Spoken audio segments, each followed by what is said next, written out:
Mister ladies channel viewers அனைவருக்கும் வணக்கம். இன்னைக்கு நம்ம ஒவ்வொரு நோய்களுக்கும் மூல காரணம் என்ன அப்படின்னு சொல்லி நம்ம தேடிக்கிட்டு இருக்கக்கூடிய ஒரு வேளையில நம்ம உடம்புக்குள்ளேயே பாத்தீங்கன்னா பல பிரச்சனைகளை தீர்க்கக்கூடிய ஒரு மருத்துவர் இருக்கிறாரு அப்படின்னு சொன்னா நம்மளால நம்ப முடியுதா? நிச்சயமா. உடலின் மருத்துவர், உடம்புக்குள்ள வரக்கூடிய ஒவ்வொரு நோய்களையும் தீர்த்து கொடுக்கக்கூடிய உடலின் மருத்துவர் ஒருத்தர் இருக்கிறாரு. உடல் தன்னைத்தானே சரி பண்ணிக்கிறது அப்படின்னு சொல்லி நம்ம கேள்விப்பட்டிருப்போம். நம்ம சில விஷயங்கள்ல அனுபவிச்சிருக்கலாம். தனக்கு வந்த காய்ச்சல் தானாவே சரியானது, தனக்கு ஏற்பட்ட வாந்தி தானாவே சரியானது, தனக்கு ஏற்பட்ட லூஸ் மோஷன் தானாவே சரியானது, தனக்கு அடிபட்டு ரத்தம் வந்துச்சு, அந்த பொண்ணு கூட தானாவே ஹீலாச்சு. இப்படித்தான் முன்னாடி நம்ம சின்ன பிள்ளையில எல்லாம் அனுபவிச்சு வந்திருப்போம். ஆனா இப்ப தனக்கு வந்த காய்ச்சல் ஆன்டிபயோட்டிக் நிறைய எடுத்து தடுப்பூசிகளும் போட்டு பார்த்தா கட்டுப்படுத்த முடியல, வருது.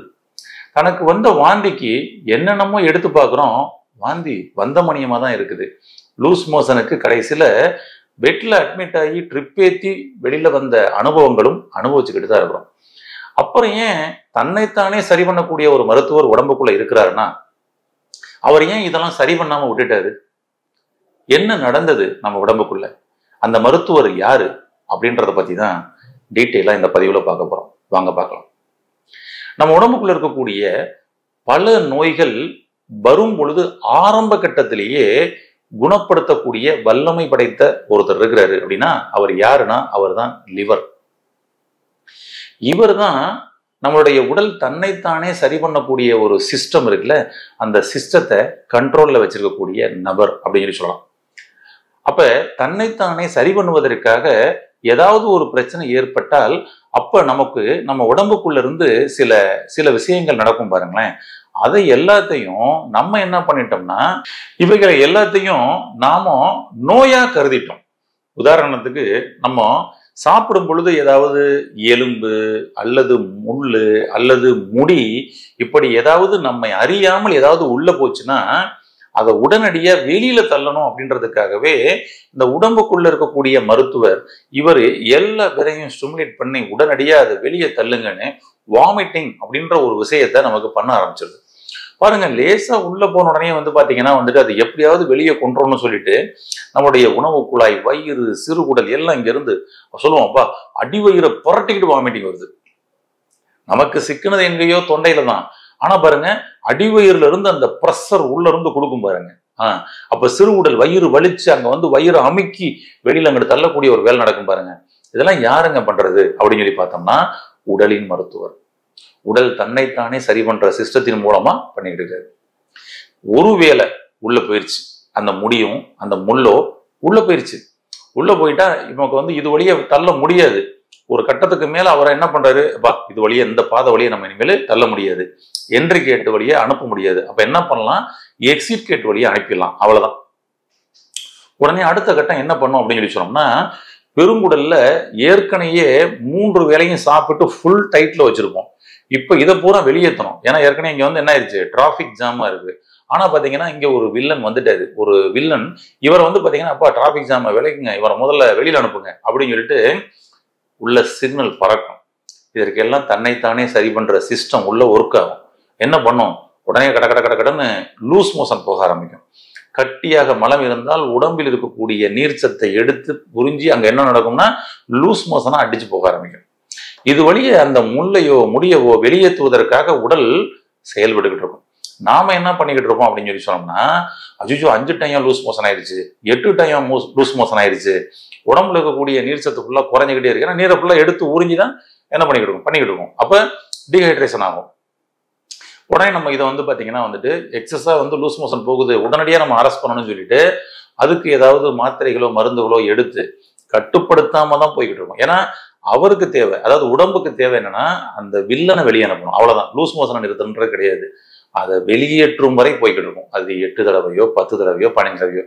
ஆனா நாம என்ன பண்றோம்னா மாத்திரையை சாப்பிட்டு உள்ள நிப்பாட்டணும், க்ளோஸ் பண்ணணும்னு சொல்லி நினைக்கிறோம்.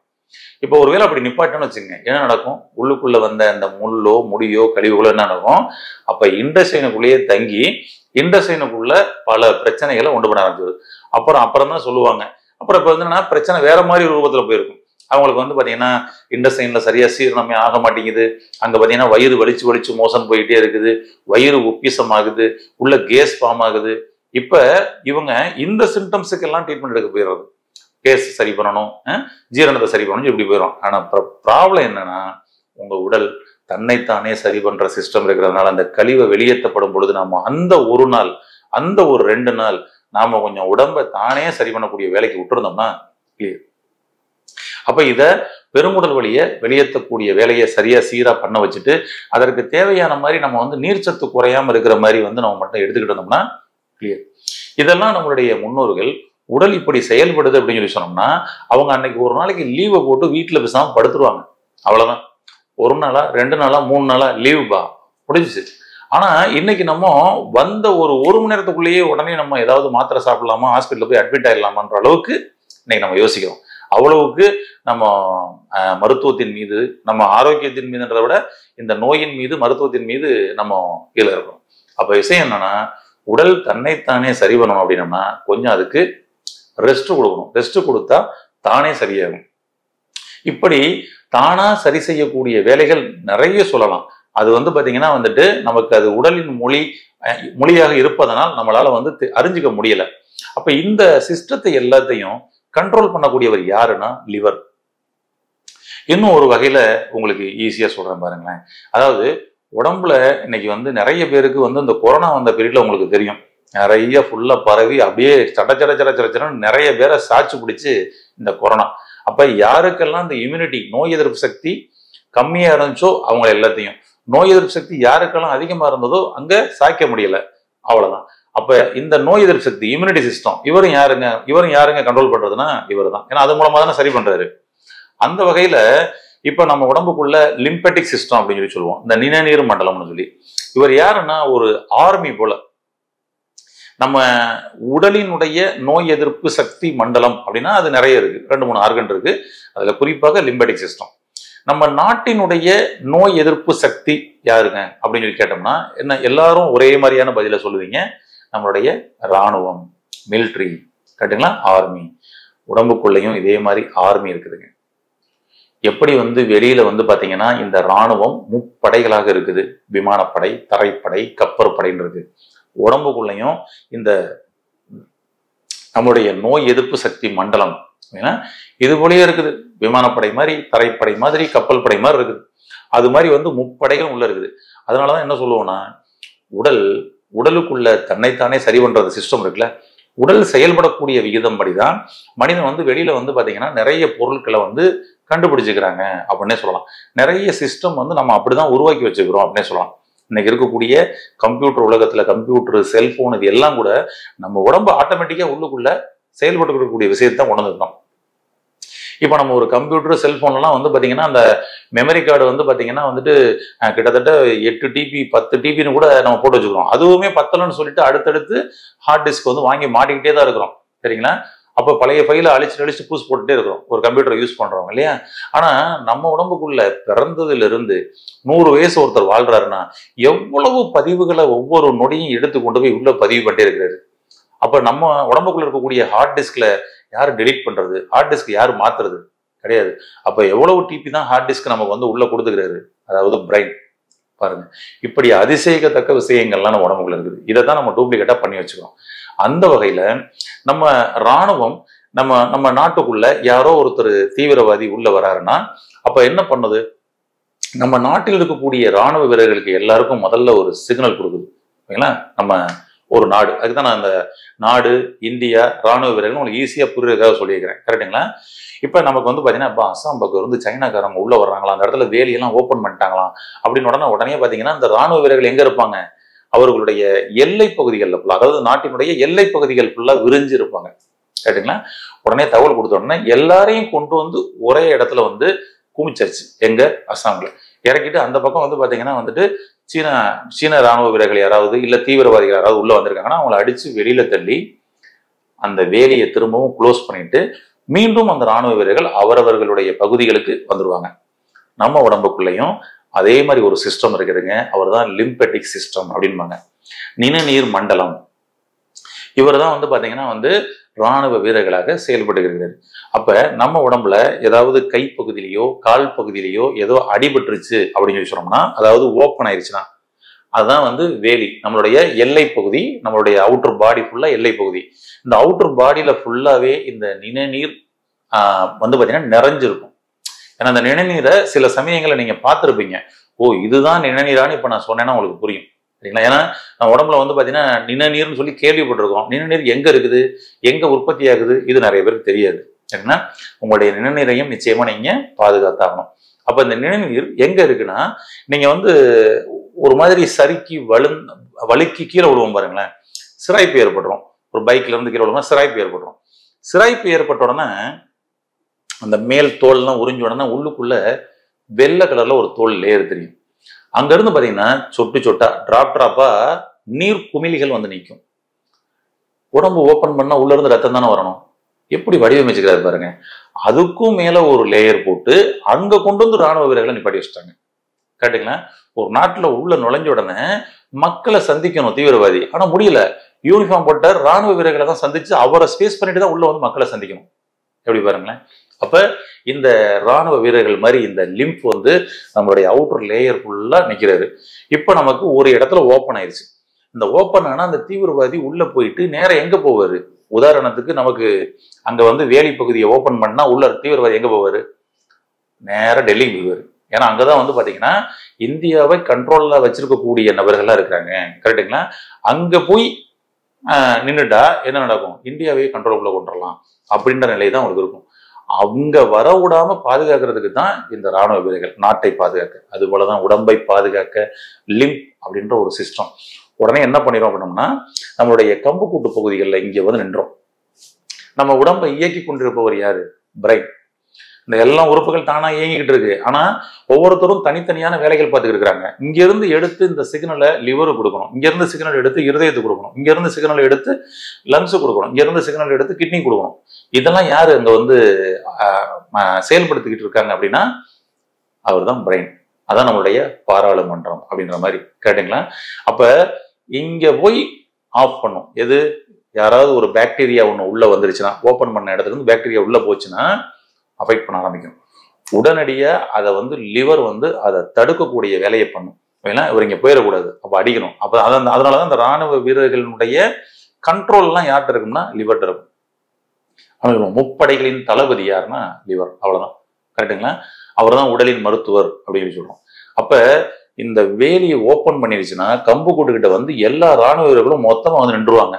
அவரை அடிச்சு துவம்சம் பண்ணி அவரை வெளியேற்றி இந்த ஓபன் பண்ண அந்த வேலி, அதாவது அந்த கட்டான இடம் ஹீல் ஆகுற வரைக்கும் இருப்பாங்க. அப்புறம் ஆட்டோமேட்டிக்கா போயிடுவாங்க. அதே மாதிரி நம்மளுடைய கால் பகுதியில் அடிபட்டுச்சுன்னா தொடை இடுக்குகிட்ட வந்து ராணுவ வீரர்கள்லாம் மொத்தமா நின்றுவாங்க. ஏன்னா அங்கிட்ட அப்படியே மேலே ஏறினா நம்மளுடைய ராஜ உறுப்புகள் எல்லாத்தையும் காலி பண்ணிடுவாங்க. கிட்னி, லிவர், லாஜினஸ்ன்னு சொல்லிட்டு காலி பண்ணிடுவாங்க. அப்ப என்ன பண்ணுவாருன்னா உடனே அந்த புண்ணு ஆடுற வரைக்கும் தொடை இடுக்குகிட்ட நெறிக்கட்டிக்கும். அதாவது ராணுவ வீரர்கள் நிக்கிறது தான் நெறிக்கட்டுதல் அப்படின்னு சொல்லிட்டு, அப்புறம் ஆட்டோமேட்டிக்கா அந்த ஃபைட்டு முடிஞ்ச உடனே அதை ஹீல் பண்ணணும்னு கிளம்பி போயிடுவாங்க. இப்படி நெறிக்கட்டுதல் கம்பு கூட்டுலையும் நம்மளுடைய கழுத்து தொடை பகுதியில் எந்த பகுதியிலையும் கூட நம்மளுடைய தொடை எடுக்க பகுதியிலையும் கூட நிறைய அனுபவிச்சிருப்போம் சின்ன வயசுல. இப்ப நிறைய பேருக்கு நெறி கட்டுறதே இல்லைங்க. அப்பனா தெரியுதுங்களா உடல் தன்னைத்தானே சரி பண்ற சிஸ்டத்திலிருந்து எப்படியெல்லாம் பின் வாங்கிருச்சுன்ட்டு. அதான் நெறிக்கட்டுதல் உங்களுக்கு சரியாக நடந்தா அது நன்மைக்கு தான். ஆனா இப்ப என்ன பண்றோம்னா, நெறிக்கட்டிக்குச்சுங்க, இந்த இடத்துல கட்டான இடம் கூட எனக்கு வலிக்கலைங்க, ஆனா இங்க எனக்கு கம்பு கூட்டுல தாங்க பயங்கரமா வலிக்குதுங்க, கட்டி வந்துருச்சுங்க. தொடை இடுக்குல வெட்டுப்பட்ட இடம் அருவா வெட்டிடுச்சு, தொடை இடுக்குல நெறிக்கட்டிக்குச்சு. ஐயோ எனக்கு அருவாவுல வெட்டுன இடம் கூட வலிக்கலைங்க, ஆனா அந்த தொடை இடுக்குல கட்டி இருந்துருச்சுல அதாங்க பயங்கரமா வலிக்குது. அதுதான் போய் சொல்றோம். ஏன்னா வலியெல்லாம் நம்ம வந்து எதிரியா நினைக்கிறோம், கிடையாதுங்க. வலியெல்லாம் நண்பன். அவ்வளவுதான்.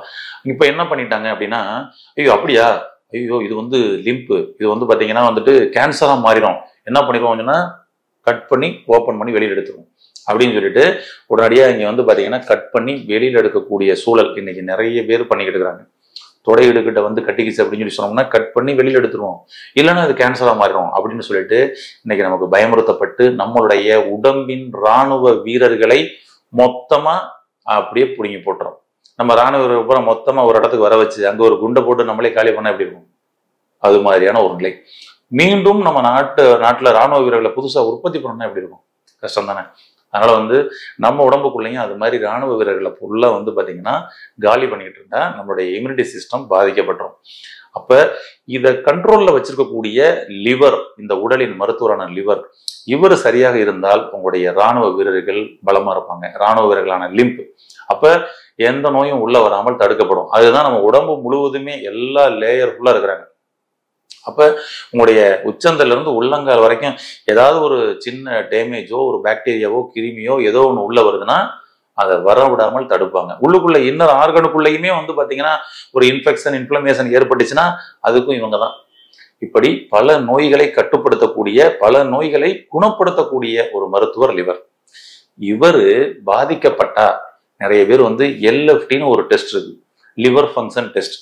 அந்த லிவர் ஃபங்க்ஷன் டெஸ்ட்டை எடுத்து பார்த்துட்டு என்னோட லிவர் நல்லா இருக்குன்னு சொல்லி நிறைய பேர் நினைச்சுக்கிறோம். சில பேருக்கு அதுல எஸ்ஜிஓடி, எஸ்ஜிபிடி அப்படின்றது கொஞ்சம் கூட இருக்குது. ஐயோ இப்பதாங்க லிவர் பாதிக்கப்பட்டிருக்கு. அங்க bilirubin, direct bilirubin, indirect bilirubin இருக்குல்ல, அங்க பாத்தீங்கன்னா கொஞ்சம் கூட வந்திருக்குது அப்படின்னு சொல்லி அப்பதான் நினைச்சுக்கிறோம் ஏதோ லிவர்ல டிஸ்டர்பன்ஸ் அப்படின்னு சொல்லி. மஞ்சள் காமாலைன்னு ஒரு பிரச்சனை வந்தாதான் லிவர்ல ப்ராப்ளம் நம்ம நினைக்கிறோம். உடல் முழுவதும் இருக்கக்கூடிய ஒவ்வொரு உறுப்புகளையும் ஆரோக்கியமா வச்சிருக்கக்கூடிய உடலின் மருத்துவரான கல்லீரல் அவர் உடனடியா வெளியில காமிச்சிருவாரா? அப்படி ரிப்போர்ட்ல, லேப் ரிப்போர்ட்ல கிடையாது. அதான் கிடையாது. அந்த மாதிரிலாம் ரிப்போர்ட்ல வர்றதுக்கு முன்னாடி இவரு நம்ம கிட்ட பல வகையில நம்ம கிட்ட பேசுவாரு. ஐயா என்னைய காப்பாத்தியா அப்படின்னு சொல்லி சொல்றாரு இன்னைக்கு, அப்படி சொல்லலாம். அந்த வகையில நம்ம கிட்ட நிறைய அடையாளங்களாக நமக்கு காமிப்பாரு. உதாரணத்திற்கு ஃபர்ஸ்ட் கல்லீரல் உங்களுக்கு எனர்ஜி குறைபாடு ஏற்பட்டால் உங்களுடைய கண்ணில் ஏதாவது பிரச்சனைகளை கொண்டு வந்துருவாரு. கண்ணை சுத்தி கருவளையம், கண்ணு பாத்தீங்கன்னா எப்பவுமே இறுக்கமா இருக்கிற மாதிரி, ஸ்ட்ரெஸ்ஸா இருக்கிற மாதிரி, ஐ ஸ்ட்ரெஸ் அப்படின்வாங்க. கண்ணு ஸ்ட்ரெஸ்ஸாவே இருக்கும், அப்படியே அதை சுருக்கியே இருக்க மாதிரி இருக்கும், விரிச்சு பார்க்கறதுக்கே முடியாது, அந்த மாதிரிலாம் கொடுக்கும். அப்ப கண்ணு ரெட்டிஸ் ஆகும், கண்ணுல சர்க்குலேஷன் ஸ்லோவாகும், விஷன் ப்ராப்ளம் ஏற்படும், தூரப்பார்வை, கிட்ட பார்வை, கேட்ராக்ட், கண் சார்ந்த உங்களுக்கு பிரச்சனைகள் ஒண்ணு கொடுக்குதுன்னா கல்லீரலுடைய எனர்ஜி குறைபாடு. நீங்க கல்லீரலுக்கு போய் எல்எஃப்டி பார்த்தா நார்மலா தான் இருக்கும். இதெல்லாம் தாண்டி இந்த கட்டமெல்லாம் எல்லா அறிகுறிகளும் கொடுத்து ஒன்றும் இல்லைங்கும் பொழுதுதான் அவர் இன்னும் எனர்ஜி ஃபுல்லா குறைஞ்ச பிறகுதான் அங்க உங்களை எல்எஃப்டிலேயே காமிக்கும். அதுக்கப்புறம் உங்களுடைய நெயில்ல பாத்தீங்கன்னா பூரா அப்படி லைனா பிளாக் கலர் லைன்ஸ், உங்களுடைய ஸ்கின்னு ஹார்ட் ஆகுறது, சாஃப்டா இருந்து அப்படியே ஹார்ட் ஆகுறது. நம்மளுடைய முடிகள் அனைத்தும் பாத்தீங்கன்னா நம்முடைய தலைமுடிகள்லாம் பாத்தீங்கன்னா அப்படியே உதிர ஆரம்பிக்கிறது, உடைய ஆரம்பிக்கிறது. நம்ம என்ன நினைச்சுக்கிறப்போம், அதுக்கு புரோட்டீன் இல்லை அதனால புரோட்டீன் ஷாம்பு போடுறேன், புரோட்டீன் ஹேர் ஆயில் போடுறேன், போட்டு கொடுக்குறோம். உங்களுடைய கல்லீரலை சரியா வச்சா நீங்க சாப்பிடக்கூடிய சாப்பாட்டுல உள்ள புரோட்டீன் எடுத்துக்கொண்டு போய் தலைமுடிக்கு கொடுக்க வேண்டிய வேலையை கல்லீரல் சரியா பண்ணிக்குவார். அவ்வளவுதான், அவர் தான் மருத்துவர், அவ்வளவுதான். இது மாதிரி நம்முடைய நெயில்லாம் சைனிங்கா இருக்கணும், வலுவலுன்னு இருக்கணும், எப்பவுமே ஈரப்பதம் இருக்கிற மாதிரியே இருக்கணும். ஆனா உங்க நெயில் ஈரப்பதம் இல்லாம ட்ரையா இருக்கு, வரி வரியா இருக்கு, பள்ளம் மேடா இருக்கு, லைன்ஸா வந்திருக்குன்னா உங்களுடைய கல்லீரல் நிச்சயமா எனர்ஜி குறைஞ்சிருக்கிறான்னு அர்த்தம். இப்படி பல வகைகள்ல நிறைய அடையாளங்கள் காமிப்பாரு. கல்லீரல் ரத்தத்தை சுத்தப்படுத்துறவர் தானே. அங்க கழிவுகளை சரியா சுத்தப்படுத்தலைன்னா உங்க ரத்தத்துல ஃபுல்லா கழிவுகள் கலந்துச்சுன்னா உங்களுடைய கால் பாதம் ஃபுல்லா பாத்தீங்கன்னா கருப்பு கலர் புள்ளிகளா வந்துருவாங்க. கருப்பு கலர்ல அப்படியே புள்ளி புள்ளியா கால் பாதத்துக்குள்ள வந்துடும். நிறைய நம்மளுடைய சிகிச்சை மையத்துல கால் பாதத்துல தான் அந்த டயக்னோஸ் பண்ணுவோம், கால் பாதத்துல தான் சிகிச்சை கொடுப்போம். கால் பாதத்தை பார்த்துட்டே நம்ம அவங்களுக்கு ஜோசியம் போல அவங்க உடம்புல இருக்கக்கூடிய பிரச்சனைகளை சொல்லலாம். அவ்வளவு விஷயங்கள் நம்முடைய கால் பாதம் காமிக்குதுன்னா எப்படி பாருங்களேன். ஆனா இன்னைக்கு கால் பாதத்தையே பராமரிக்கிறதே இல்லை. உடம்புல ஏதோ தேவையில்லாத ஒரு உறுப்புன்னு நினைச்சிடும் காலை. கையில ஒருத்தரை அடிச்சிட்டோம்னா ஐயோ சாரிங்க அப்படின்றோம், காலில் ஒருத்தரை மிதிச்சிட்டோம்னா ஐயோ சாரிங்க அப்படின்னு சொல்லி சொல்றோம். சரிங்களா? கை கொடுக்கப்படும் பொழுது பாத்தீங்கன்னா சூப்பர் வாழ்த்துக்களா இருக்குது. ஆனா காலில் ஒரு மிதிக்கப்படும் பொழுது ஏதோ தீண்டத்தகாத ஒரு செயல் மாதிரி இருக்குது. ஆக்சுவலி உடம்புல இருக்கக்கூடிய உறுப்பு தான் அது கால் பாதம். உடம்புல இருக்கக்கூடிய எல்லா உறுப்புடைய நரம்புகளும் இங்க முடிகிறதுனால இங்க நமக்கு உடம்புல இருக்கக்கூடிய எல்லா உறுப்புகளின் நிலைகளையும் கண்ணாடி போல காமிக்குதுங்க. அப்ப கால் பாதத்துல கருப்பு கலர் புள்ளிகளா வந்திருக்குதா, உங்களுடைய கல்லீரல் கழிவுகளை வெளியேற்ற முடியாமல் திணறி கொண்டிருக்குன்னு அர்த்தம். அந்த கழிவுகளை வெளியேற்றி உங்களுடைய ரத்தத்தை சுத்தப்படுத்தியே ஆகணும். கல்லீரலை பாதுகாத்தால் உங்களுடைய உடலின் மருத்துவரை காப்பாற்றிடலாம், அவ்வளவுதான். அப்ப உடலின் மருத்துவரான கல்லீரலை பாதுகாக்க, கல்லீரலை ஆரோக்கியப்படுத்த நாம என்ன பண்ணலாம்? நிறைய இப்போ நம்மளுடைய சிகிச்சை மையத்தில் இதற்கான சிகிச்சைகள் வந்து பண்ணுவாங்க. சில உணவு முறைகள் சொல்லுவாங்க. அந்த லைஃப் ஸ்டைலே வந்து அப்படியே வந்து மாற்றுவாங்க. லிவருக்கு வந்து பார்த்தீங்கன்னா ஒரு லிவர் போட் சிரப் கொடுப்பாங்க. அருமையாக வந்து பார்த்தீங்கன்னா நல்ல மாற்றத்துக்கு வரும். பொதுவாக கல்லீரலுக்கு வந்து நம்ம வந்து கீழாநெல்லி, கரிசலாங்கண்ணி இதுதான் நம்ம வந்து பயன்படுத்துறது. அன்றாடம் காலங்காலமாக நம்ம பயன்படுத்திக்கிட்டு இருந்த மூலிகைகள். அப்போ இதெல்லாம் வந்து இன்னைக்கு வந்து கிடைக்கிறது இல்லை. அதெல்லாம் இன்னைக்கு சிறப்பு வடிவத்தில் வந்து இன்னைக்கு வந்து கிடைக்குது.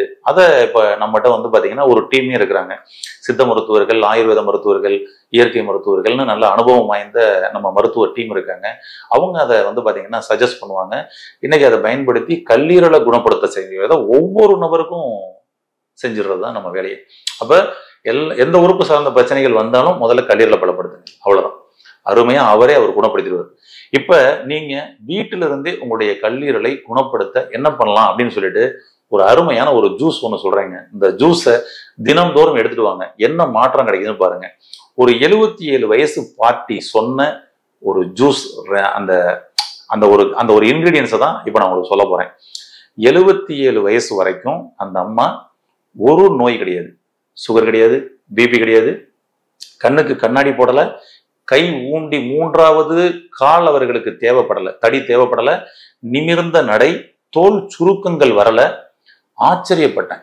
என்னங்க இது, வயசு 77 மாதிரியே தெரியல, 50 வயசு 55 வயசு மாதிரி இருக்குது, அப்படி உடல் கட்டா இருக்குது, என்னங்க பண்றீங்க அப்படின்னு சொல்லிட்டு அவர்களிடம் கேட்கும் பொழுது அவங்க ஒரு ஜூஸ் சொன்னாங்க. அந்த ஜூஸை நான் டெய்லி சாப்பிட்டுக்கிட்டு இருக்கிறேன் அப்படின்னு சொல்லிட்டு அவங்க சொன்னாங்க. இது வந்து என்னோட, அது கொஞ்சம் சயின்ஸ் தெரிஞ்சேன்னு சொல்றாங்க, இது வந்து என்னோட அந்த லிவரை வந்து பாத்தீங்கன்னா நல்லா சூப்பரா வச்சுக்கிச்சு அப்படின்னு சொல்லி. அவங்க பாத்தீங்கன்னா ஃபுல் பாடி செக்அப் எடுத்து பார்த்தா எல்லாமே நார்மலுக்கு இருக்குது. ஆச்சரியமா இருந்ததுங்க. இப்படி நம்மளுடைய முன்னோர்கள் முன்னாடியும் இப்படி இருந்திருக்காங்க. இன்னைக்கு நம்ம இது மாதிரியான ஆளை ஒருத்தரை பார்த்தோம்னா நமக்கு ஆச்சரியமா தெரியுது. அவ்வளவுதான். ஏன்னா இன்னைக்கு நம்ம கிட்ட 30 வயசு 40 வயசுலயே வந்து பாத்தீங்கன்னா ஏகப்பட்ட பட்டியலோட வர்றாங்க, எழுதி வச்சுட்டு வர்றாங்க நிறைய பேர். கேட்டுங்களா? அப்ப 77 வயசுல ஒரு அம்மா வந்து ஃபுல் பாடி செக்கப் நார்மலா இருக்குது. அவருடைய நாக்கை பார்த்தா ஆச்சரியப்பட்டேன். கால் பாதத்தை பார்த்தா அவ்வளவு அழகா இருக்குது. என்னடா இது? அப்படி வந்து பாத்தீங்கன்னா உடலை பாதுகாப்பதற்காக ஒரு ஜூஸை சாப்பிட்டுருக்கிறாங்க. எல்லா நோய்களையும் குணப்படுத்தக்கூடிய கல்லீரலை குணப்படுத்திட்டோம்னா, கல்லீரலை பாதுகாத்துட்டோம்னா போதும் அப்படின்னு சொல்லிட்டு அதுக்காக ஒரு ஜூஸ் சாப்பிட்டுருக்காங்க. அந்த இன்கிரீடியன்ஸ் உங்களுக்கு சொல்றேன். நீங்களும் இந்த ஜூஸை தினந்தோறும் எடுத்து உங்களுடைய கல்லீரலை பலப்படுத்துங்க. என்ன வேணும் இதற்கு அப்படின்னு சொல்லி சொன்னோம்னா, இதற்கு ஒரு பீட்ரூட் எடுத்துக்கங்க. இந்த பீட்ரூட் 1 எடுத்துக்கிட்டு இது கூட வந்து ஒரு 2 அல்லது 4 கேரட் எடுத்துக்கலாம். உங்களுக்கு தேவையான அளவுக்கு தான் இதை எடுத்துக்க போறீங்க. ஒவ்வொரு பொருளும் என்னன்றதை சொல்லிடுறேன். ஒரு பீட்ரூட், ஒரு 2ல இருந்து 4 கேரட் எடுத்துக்கிறீங்க. இது கூட கொஞ்சம் கொத்தமல்லி சேர்த்து அரைக்க போறீங்க. அதனால கொஞ்சம் கொத்தமல்லி எடுத்துக்கங்க. ஒரு பிஞ்ச் இஞ்சி போட்டுங்க. ஒரு கிரீன் ஆப்பிள் உங்களுக்கு கிடைக்கும். ஒருவேளை கிரீன் ஆப்பிள் உங்க ஏரியால கிடைக்கல அப்படின்னா, இல்ல காஸ்ட்லியா இருக்கு அப்படின்னு ஃபீல் பண்ணீங்கன்னா நீங்க அதற்கு பதில் நெல்லிக்காய் சேர்த்துக்கலாம். அப்ப ஒரு நெல்லிக்காய், ஓகேங்களா? கிரீன் ஆப்பிள் கிடைச்சவங்க கிரீன் ஆப்பிள் பயன்படுத்திங்க. ஆமா, பாதி ஆப்பிள் கூட போட்டுக்கலாம், ஓகேங்களா? இது கூட நெல்லிக்காய். அதுக்கப்புறம் கொஞ்சம் பாதாம் பருப்பு. இந்த பாதாம் பருப்பை கொஞ்சம் ஊற போட்டு ஒரு 1 hour ஊற போட்டு எடுத்து வச்சுங்க. இது கூட சேர்த்து ஜூஸ் அடிக்க போறீங்க. உங்களுக்கு டயபெட்டிக் இருக்குதுன்னா இப்ப பேரிச்சம்பழம் இதோட சேர்க்க போறோம். டயபெட்டிக் இருக்குதுன்னா பேரிச்சம்பழம் சேர்க்க வேணாம். டயபெட்டிக் இல்லைன்னா நீங்க பேரிச்சம்பழம் சேர்த்துக்கலாம். அவ்வளவுதாங்க. ஒரு மாதுளை, 2ல இருந்து 4 கேரட்டு, அதுக்கப்புறம் ஒரு கைப்பிடின்னா நிறைய இல்லை, கொஞ்சமா, அது வந்து கொத்தமல்லி, ஒரு பிஞ்ச் இஞ்சி, கிரீன் ஆப்பிள் அல்லது நெல்லிக்காய், பாதாம் பருப்பு ஒரு 10 பாதாம் பருப்பு ஊற போட்டு ஒரு 1 hour ஊற போட்டு எடுத்து அரைக்க போறோம். அதுபோல பேரிச்சை, சர்க்கரை இல்லாதவர்கள் சேர்த்துக்கொள்ளலாம். சர்க்கரை இருக்கிறவங்க பேரிச்சை சேர்த்துக்க வேணாம். இதை மட்டும் டைரக்டா அடிச்சு ஜூஸ் பண்ணுங்க. ஜூஸ் பண்ணி தினம்தோறும், அதாவது எப்ப சாப்பிடுங்க, எம்டி ஸ்டொமக் தான் இதுக்கு வந்து பெஸ்ட். சரிங்களா? சாப்பாட்டுக்கு முன்னாடியே காலையில முதல் உணவாக இதை எடுத்தா கூட ரொம்ப சூப்பரா இருக்குங்க. இதுக்கு முன்னாடியும் பின்னாடியும் 1 hour நீங்க வந்து பாத்தீங்கன்னா ஃப்ரீயா இருக்கணும். உள்ளுக்குள்ள இது போய் வேலை பார்க்கணும். ஓகேங்களா?